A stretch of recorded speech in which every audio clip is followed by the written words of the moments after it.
ओम गणेशाय नमः। जय श्री राधे कृष्णा। आप सभी का आपके अपने YouTube channel divine true stories में हार्दिक स्वागत है। आज आप सुनेंगे श्री दुर्गा सप्तमी का दूसरे अध्याय की पावन कथा। नवरात्रे का पावन पर्व वर्ष में 4 बार आता है। 2 गुप्त नवरात्रे और 2 प्रत्यक्ष नवरात्रे के रूप में मनाया जाता है, जो कि एक नवरात्रा चैत मास में आता है और दूसरा आश्वज मास में मनाया जाता है। जो भी भक्त सच्ची श्रद्धा, नियम और निष्ठा के साथ माता रानी का व्रत रखते हैं, दुर्गा सप्तशती का पाठ करते हैं या उसका श्रवण करते हैं, दुर्गा चालीसा का पाठ करते हैं और माता की महिमा का गुणगान करते हैं, उन पर माता भगवती अत्यंत प्रसन्न होती है। आइए प्रेम से बोलिए जय माता दी। प्राचीन काल की बात है। एक समय ऐसा आया जब तीनों लोकों में अत्याचार और अधर्म का अंधकार फैल गया। इस अधर्म का कारण था एक अत्यंत शक्तिशाली और घमंडी असुर, महिषासुर। वह असुर इतना बलवान था कि उसने कठोर तपस्या करके ब्रह्मा जी से वरदान प्राप्त कर लिया था कि कोई देवता या पुरुष उसे मार नहीं सकता। इस वरदान के कारण वह अहंकार से भर गया और उसने अपने बल का दुरुपयोग शुरू कर दिया। महिषासुर ने अपनी विशाल सेना लेकर देवताओं पर आक्रमण कर दिया। देवराज इंद्र और अन्य देवताओं ने उसका सामना करने का प्रयास किया, लेकिन महिषासुर की शक्ति के आगे वे टिक नहीं पाए। एक एक करके सभी देवता पराजित हो गए और स्वर्गलोक पर महिषासुर का अधिकार हो गया। देवताओं को स्वर्ग छोड़कर पृथ्वी और अन्य स्थानों पर भटकना पड़ा। देवताओं की यह स्थिति देखकर वे अत्यंत दुखी और निराश हो गए। वे सभी मिलकर भगवान ब्रह्मा जी के पास गए और अपनी पीड़ा सुनाई। ब्रह्मा जी ने उन्हें लेकर भगवान विष्णु और भगवान शिव के पास पहुंचे। वहां देवताओं ने महिषासुर के अत्याचारों का वर्णन किया और विनती की कि इस संकट से उनकी रक्षा की जाए। देवताओं की व्यथा सुनकर भगवान विष्णु और भगवान शिव अत्यंत क्रोधित हो गए। उनके क्रोध से उनके शरीर से एक दिव्य तेज निकलने लगा। उसी प्रकार ब्रह्मा जी और अन्य सभी देवताओं के शरीर से भी तेज निकलने लगा। देखते ही देखते उन सभी तेजों का एक अद्भुत संगम हुआ और उस तेज ने एक दिव्य स्त्री का रूप धारण कर लिया। वह स्त्री अत्यंत तेजस्वी, दिव्य और अलौकिक थी। उसका रूप इतना सुंदर और भयानक दोनों था कि उसे देखकर देवता भी आश्चर्यचकित हो गए। यह दिव्य स्त्री कोई और नहीं बल्कि महालक्ष्मी स्वरूपा देवी दुर्गा थी, जो सभी देवताओं की शक्तियों से प्रकट हुई थी। देवी के शरीर के प्रत्येक अंग का निर्माण किसी न किसी देवता के तेज से हुआ था। भगवान शिव के तेज से उनका मुख बना, विष्णु के तेज से उनकी भुजाएं बनी, ब्रह्मा जी के तेज से उनके चरण बने, इंद्र के तेज से उनकी कमर बनी और इसी प्रकार सभी देवताओं के तेज से उनका दिव्य शरीर पूर्ण हुआ। देवी के प्रकट होने के बाद सभी देवताओं ने उन्हें अपने अपने दिव्य अस्त्र और आभूषण प्रदान किए। भगवान शिव ने उन्हें त्रिशूल दिया, भगवान विष्णु ने अपना सुदर्शन चक्र दिया, वरुण देव ने शंख दिया, अग्निदेव ने शक्ति प्रदान की, वायुदेव ने धनुष और बाण दिए, इंद्रदेव ने वज्र और घंटा दी, यमराज ने दंड दिया और कुबेर ने उन्हें रत्नों से भरा हुआ पात्र दिया।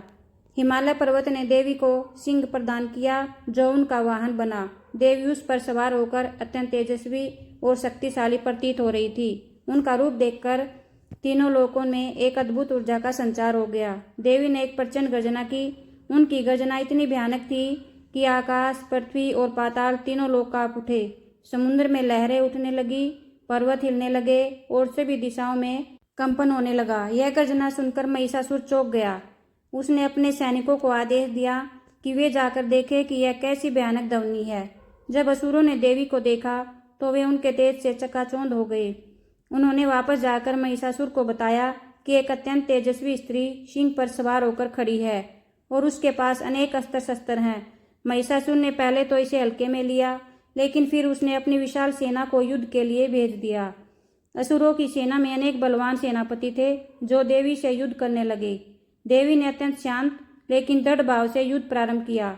उन्होंने अपने धनुष से बाण चलाए, जो असुरों को भेदने लगे। उन्होंने अपने त्रिशूल से अनेक राक्षसों का संहार किया। उनके सुदर्शन चक्र ने असुरों के सिर काट दिए। युद्ध का मैदान असुरों के रक्त से भर गया। देवी का सिंह भी अत्यंत वीरता से युद्ध कर रहा था। वह असुरों को अपने पंजों और दांतों से मार रहा था। देवी और उनके सिंह के संयुक्त पराक्रम से असुरों की सेना कमजोर पड़ने लगी। महिषासुर के सेनापति एक एक करके युद्ध में मारे जाने लगे। कुछ असुर देवी के तेज से भी भयभीत होकर भागने लगे, लेकिन महिषासुर अत्यंत अहंकारी था। उसने स्वयं युद्ध में उतरने का निश्चय किया। महिषासुर ने पहले अपने वैसे के रूप में युद्ध किया। वह अत्यंत विशाल और शक्तिशाली था। उसने अपने सींगों से पर्वतों को उखाड़ दिया और देवी की ओर फेंकने लगा। उसने अपनी पूंछ से पृथ्वी को हिला दिया और अपने खुरों से धरती को रौंदने लगा। देवी ने उसके इस रूप को देखकर भी धैर्य नहीं खोया। उन्होंने अपने अस्त्रों से उसका सामना किया। उन्होंने अपने बाणों से उसे घायल किया और अपने त्रिशूल से उस पर प्रहार किया। महिषासुर बार बार अपना रूप बदलता रहा। कभी वह सिंह बन जाता, कभी हाथी, कभी मनुष्य, तो कभी भैंसे के रूप में आ जाता, लेकिन देवी हर रूप में उसका सामना करती रही। युद्ध अत्यंत भयंकर हो गया। आकाश में देवता यह दृश्य देख रहे थे और देवी की जय जयकार कर रहे थे। पृथ्वी पर भी यह युद्ध एक महाकाव्य की तरह चल रहा था। अंततः देवी ने क्रोधित होकर एक भयंकर रूप धारण किया। उन्होंने अपने पांव से महिषासुर को दबाया और अपने त्रिशूल से उसका वध कर दिया। जैसे ही महिषासुर मारा गया, तीनों लोकों में शांति स्थापित हो गई।